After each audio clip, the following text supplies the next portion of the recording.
Greetings, everyone, and welcome to the first ever edition of what I like to call the Toxic Takedown. Now, before we start, if you'd rather just get right into the meat of the video and skip my preamble, go to this time marker here. Still here? Good. Thanks for sticking around. So, what is the Toxic Takedown? Well, a lot of you have told me over the years how much you enjoyed my old rant series, the HD Rants and the HD Rants 2. Now, to be fair, I last did those in like 2009, so it's been a really long time. And in that time, well, things have changed. It seems like a lot of people, like everyone and their dog, is doing rant videos, but the thing I've noticed is most of the rant videos nowadays are, well, very toxic. They're just kind of focusing on negative things and just raging about various fandoms or TV shows or movies or comic books or video games or whatever. My rant videos were never about that. It wasn't just about getting angry at stuff. It was about pointing out bad takes on things. In that case, about the world of HD and physical media collecting and things like that. So they were always more about educating the viewer than simply raging about and fueling outrage on a specific subject. Nowadays, it seems to be all about outrage culture and toxic fandoms and things like that. And I got to thinking after a while, with some of the recent complaints about, Star Wars and the MCU and Doctor Who and whatnot, that a lot of this outrage is, quite frankly, incredibly misguided and overblown, and it seemed like nobody is really countering it with anything. And I thought, well, maybe that's it. That's what I should do. I could be the antithesis to all of those toxic takes on things and try to provide a more level-headed view, if you will, at all of these various subjects. So what that means is, if I'm going to be tackling the toxicity in the fandoms and the culture, from time to time I'm going to end up going head-to-head with some of the people that spread that. Which brings us to today's video. Now, some of you may be familiar with a woman named Grace Randolph. She runs a YouTube channel called Beyond the Trailer, and used to work for Marvel, I think, back in the day. I had actually never heard of her until today. I think I'd heard of Beyond the Trailer in my travels, but I hadn't watched any of her content. I didn't really know much about her. So some of my viewers over on Twitch pointed me towards a clip from one of her recent videos, where she talks about some of the recent developments with the MCU, specifically targeting She-Hulk and Ms. Marvel. I watched this clip, and, well, what you're about to see is my real-time reactions and critique of that clip, and some of her viewpoints, which were, quite frankly, ridiculous. And I felt, well, yeah, this deserves to be called out, because it's just, well, you'll see for yourself. So, it's a lot easier for me to just show you the segment rather than try to explain it all to you. You can just see how it all played out in real time on the stream tonight. And, yeah, I'll come back on after. I got a little bit of additional information for you and provide some of my final thoughts. So, enjoy. Not even her takes. She breaks embargoes and is just a bad person. So, well, yeah, obviously breaking an embargo. What's this, 4 episodes? Oh, it's only 2 minutes? I could watch this. Alright, here we go. Also, the first Disney Plus Star Wars or Marvel show. Alright. Going to just go in here. To have pretty much 0 Easter eggs. I mean, someone's like, hey, there's something going on in Scarif. But that's like it in the first 4 episodes. And I think that will really hurt its reach in fan circles and on social media, because there isn't anything to really talk about or get excited about when it comes to big picture. Wait a minute. So, we have a series here that is filling in some missing years. Yeah, an era that we have some content for, but not this content, not this side of it. So how is that not creating discussion in fan circles? I mean, Star Wars fans are all about expansions to the lore. This is an expansion to the lore. And a big one. It's like, what, 12 episodes? So that's like the equivalent of 3-4 movies? Like, how does that give you nothing to talk about? There will be tons of things to talk about. There's already things people are talking about. I haven't watched it yet, but I see fans talking about it all the time. You know, the franchise as a whole. It's so crazy to me that Disney, in both the Marvel and now clearly the Star Wars divisions, doesn't understand the importance of Easter eggs. What?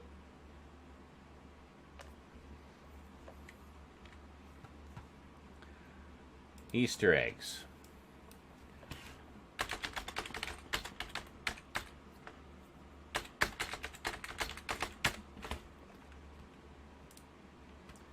Easter eggs. Easter eggs. Every shoe on that shelf is an Easter egg. Every single shoe. All of the shoes. All of them. All right. I mean, help me help you. Help me do my job. I mean, this kind of discussion, the fan reaction and speculation and fan theories, is what has made this new kind of blockbuster leave all other content in the dust. So the reason they're so successful is because of Easter eggs.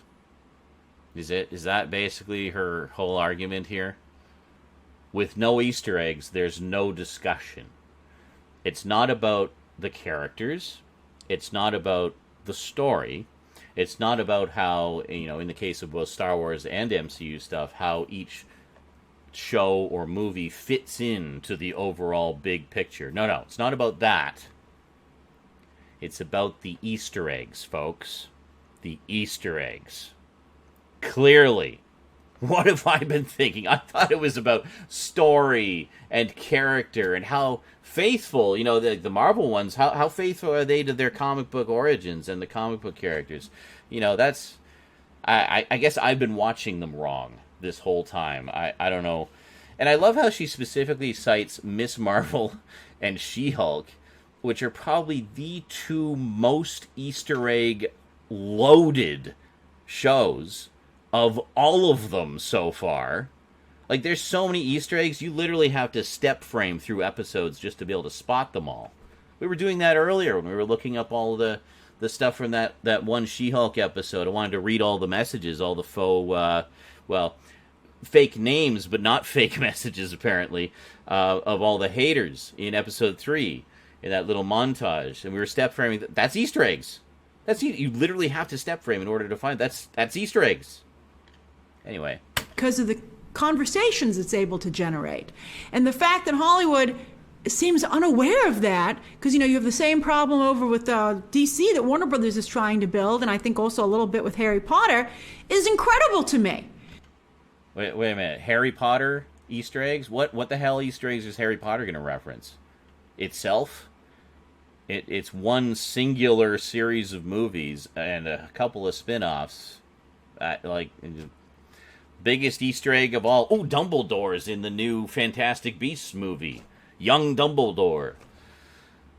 What an Easter egg. That was so hard to spot. Yeah, DC, DC is basically trying to do the Marvel thing and just stumbling along. They've had some successes, for sure. They've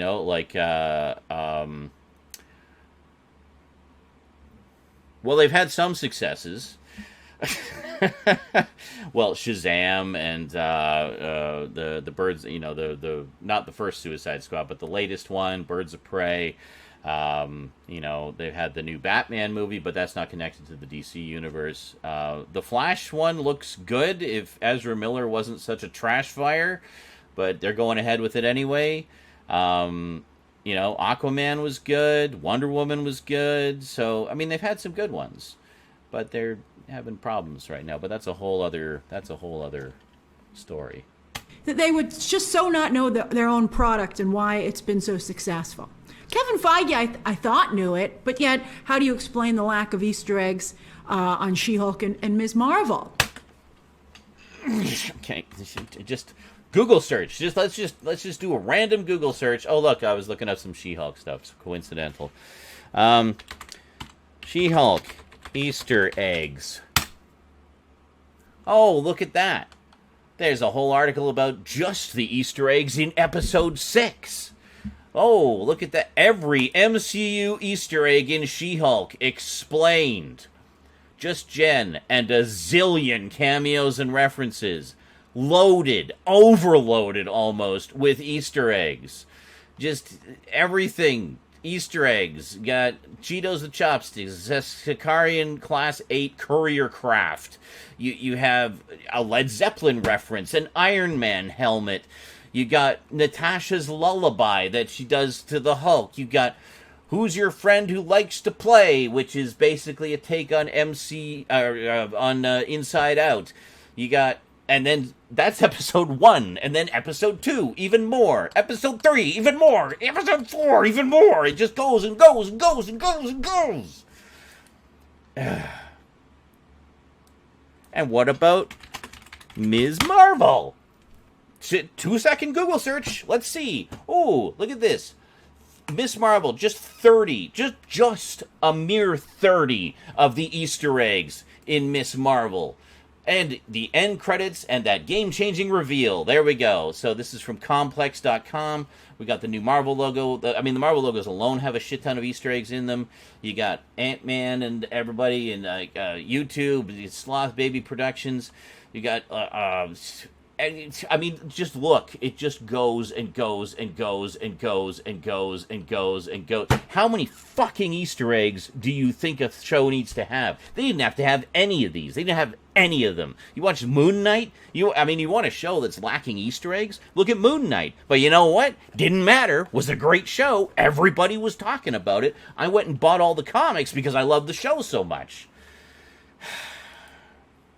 Carrying on.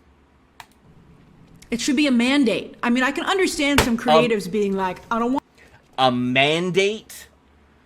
It's in your contract. You have to have a specific number of Easter eggs per 10 minutes of show. Otherwise, we're canceling it because you're not meeting your Easter egg quota. I'm sorry, but we're going to have to let you go.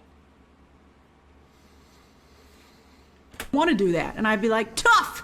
You want to play in my sandbox? You play with my rules. Oh my God, that's literally what she's saying. That is literally what she's saying, is that it should be... I was joking, but she's saying this unironically. There's chunks in the sand, and they're Easter eggs.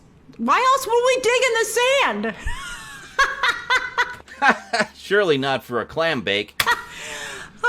I think they don't understand the content, and I think they don't understand the people who enjoy it. Yes, they, the people making the content, clearly don't understand the content. They are the ones who don't understand it. And that's always been a problem for Hollywood. You have people who don't understand, and in some cases are disdainful of the consumer. And so she's okay. There's only 4 seconds left. It's ridiculous.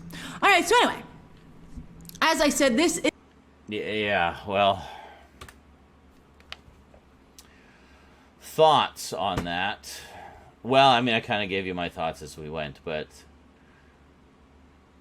that is got to be one of the stupidest takes I've ever heard. I mean, it's all fine and dandy. I get why some people didn't like Miss Marvel and why they're not liking She-Hulk. They're a little more comedy-oriented. Well, a lot more comedy-oriented. And that's all fine and dandy. Humor is subjective. I get that. But to say that they're failing because of a lack of Easter eggs, and you're citing those two shows specifically, which easily have more Easter eggs in them than any other Marvel thing we've had, period, is just flat out wrong. It's flat out wrong. And the number of people listening to this woman and taking her at her word and believing, when, look how fast I was able to disprove that with like a Google search. a 2-second Google search, the amount of time it took me to type in the Google search and hit search, I had ample evidence to the contrary to show that, nope, those shows are loaded with Easter eggs. Thanks for playing. Try again. And there you have it. Now, I don't expect any kind of engagement from her or any kind of response or anything like that. Honestly, I expect to just get blocked and she'll call it a day. Apparently, she doesn't respond to criticism well and just kind of blocks anybody who provides a counter opinion to her own. Or even if there's been some cases where people have just corrected her on some points about the show or movie that she's reviewing in which she was incorrect, or didn't know a character's name or something like that, and she just blocks them there too. So she's not one who takes criticism at all, really, lightly or otherwise. So I don't expect any kind of response. I'm doing these more for the people who watch the content of these types of content creators, and just pointing out that, hey, it's better, don't you think, to see both sides of an argument and then form your own opinion.